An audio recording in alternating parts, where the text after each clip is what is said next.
नमस्कार दोस्तों, मैं आपका दोस्त राघवेंद्र सिंह राजपूत एडवोकेट एडीआर अड्डा में आपका स्वागत करता हूं। और मैं अपनी वीडियो में जैसे अपने विचार आपसे शेयर करता हूं एक यूट्यूबर होने के नाते, तो आप मेरे चैनल एडीआर अड्डा को सब्सक्राइब करें और अगर मेरी बातें अच्छी लगें तो उसको शेयर भी करें। तो अब 2024 के चुनाव में पूरा देश रंगने वाला है और दो नैरेटिव साथ साथ में बन रहे हैं।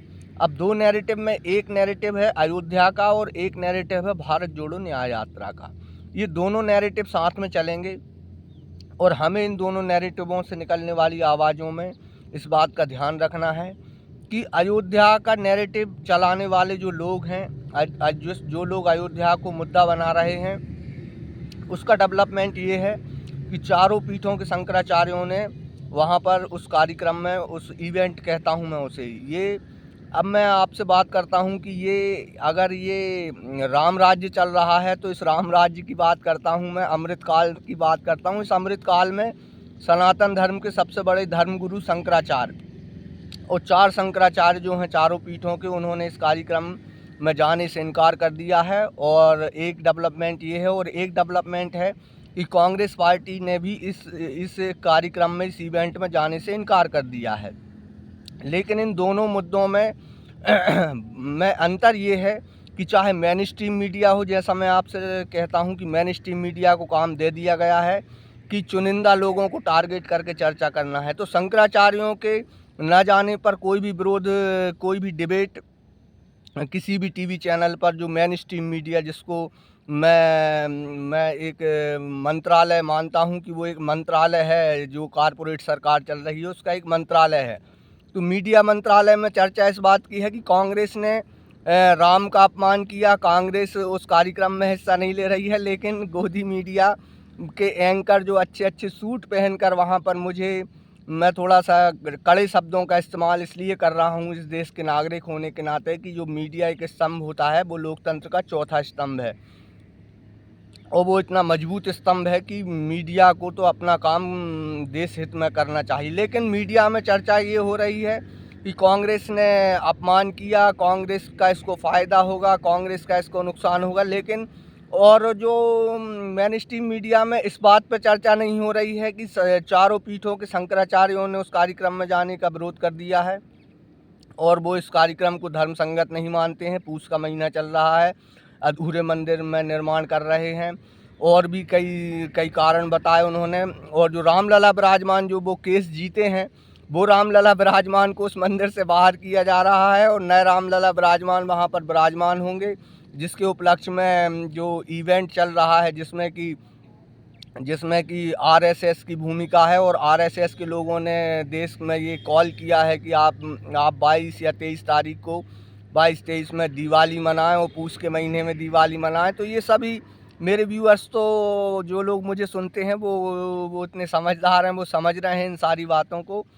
तो ये अयोध्या का नैरेटिव चल रहा है, तो ये टीवी में जो मेन स्ट्रीम मीडिया में जो चल रहा है वो इस मुद्दे पर चर्चा चल रही है कि कांग्रेस ने राम का अपमान किया। अरे भाई, कांग्रेस ने राम का अपमान नहीं किया है। शंकराचार्य पे आप चर्चा कीजिए, क्या शंकराचार्य जी ने भी राम का अपमान किया है? सवाल ये उठता है कि अगर शंकराचार्य जी नहीं जा रहे हैं तो शंकराचार्य जी ने भी क्या राम का अपमान किया है? तो ये सारे ये सवाल हैं जो मैं आपके बीच में छोड़ जाता हूँ मेरी चर्चा के माध्यम से, शेयर करने के माध्यम से। तो एक तो ये सबसे बड़ा सवाल है, क्या अब राम भक्त जो अपने आप को कहते हैं, क्या वो शंकराचार्य को भी देशद्रोही कहेंगे या रामद्रोही कहेंगे या धर्मद्रोही कहेंगे? क्या शंकराचार्य को भी अब इस देश में, शंकराचार्य जी को भी अब देश में धर्म विरोधी कहा जाएगा? तो उस पर डिबेट नहीं हो रही है। डिबेट हो रही है कि कांग्रेस ने मना किया। कांग्रेस आज़ादी के आंदोलन से निकली पार्टी है और इस देश में 70 साल उसने शासन चलाया है और संवैधानिक मूल्यों के हिसाब से धर्म जो है वो निजी आस्था का मामला है। तो उन्होंने अधूरे मंदिर में प्राण प्रतिष्ठा धर्म संगत नहीं है, ये सारे कारणों को ध्यान में रखते हुए उन्होंने जाने से इनकार कर दिया। तो इस पे आपको चर्चा ज़्यादा मिलेगी। अच्छा, दूसरी ओर कांग्रेस जो भारत न्याय यात्रा जो राहुल गांधी की निकलने वाली है, भारत जोड़ो न्याय यात्रा, उस न्याय यात्रा से निकलने वाले इशूज़ से को डाइल्यूट करने के लिए, उन इशूज़ को दबाने के लिए ये सारे नैरेटिव मीडिया में चलाए जा रहे हैं।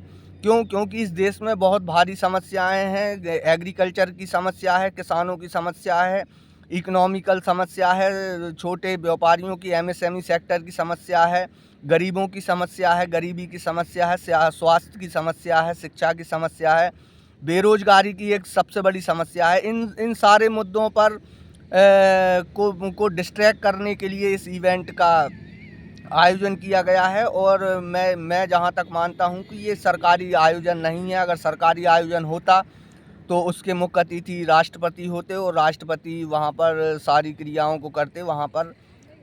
तो ये सरकारी कार्यक्रम तो हो नहीं सकता सरकार के द्वारा। तो ये एक प्रकार का आरएसएस का इवेंट मैनेजमेंट है, जिससे कि ध्यान भटकाया जाए लोगों का, समस्याओं से ध्यान भटकाया जाए। किसानों की वो 700 किसानों की शहादत जो दिल्ली के बाहर बैठ के जो 13 महीने बैठे, उस पर कोई चर्चा ना हो। एमएसपी की गारंटी की कानून पर कोई चर्चा ना हो।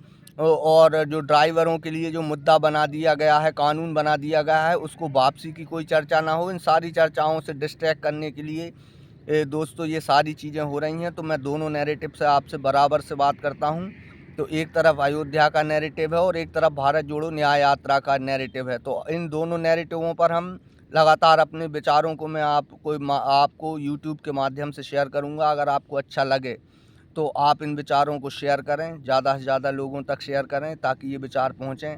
और ये जो कुछ सवाल मैं आपके बीच छोड़ जा रहा हूँ, जैसे शंकराचार्यों का विरोध है, तो शंकराचार्य जी के विरोध पर अगर धर्म पर चर्चा हो रही है टीवी में, तो उस शंकराचार्य जी के ना जाने पर चर्चा हो कि क्या शंकराचार्य जी से बड़ी इस देश के वो लोग हो गए हैं जो इस इवेंट को मैनेज कर रहे हैं, क्या वो शंकराचार्य से बड़े हैं?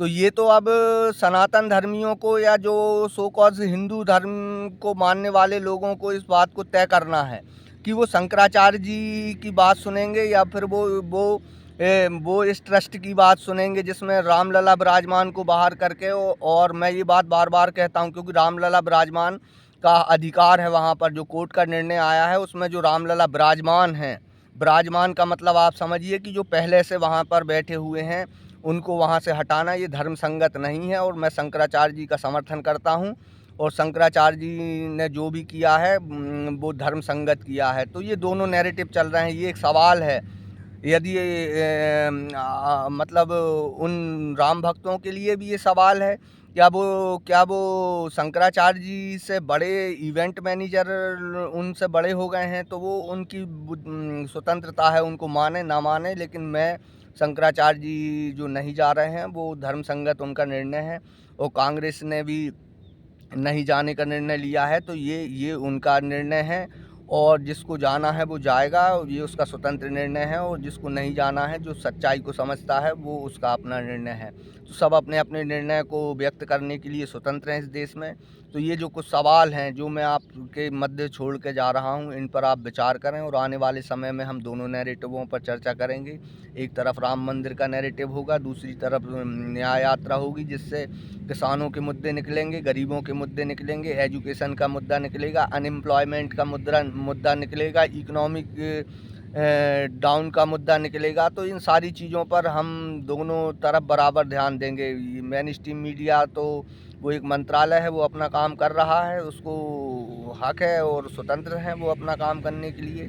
धन्यवाद। आपको अच्छी मेरी बात लगी हो तो मेरे चैनल को ADR अड्डा को यूट्यूब पर जाकर सर्च करें और सब्सक्राइब करें प्लीज़। नमस्कार दोस्तों, यही बात मुझसे शेयर करना थी आपसे। धन्यवाद।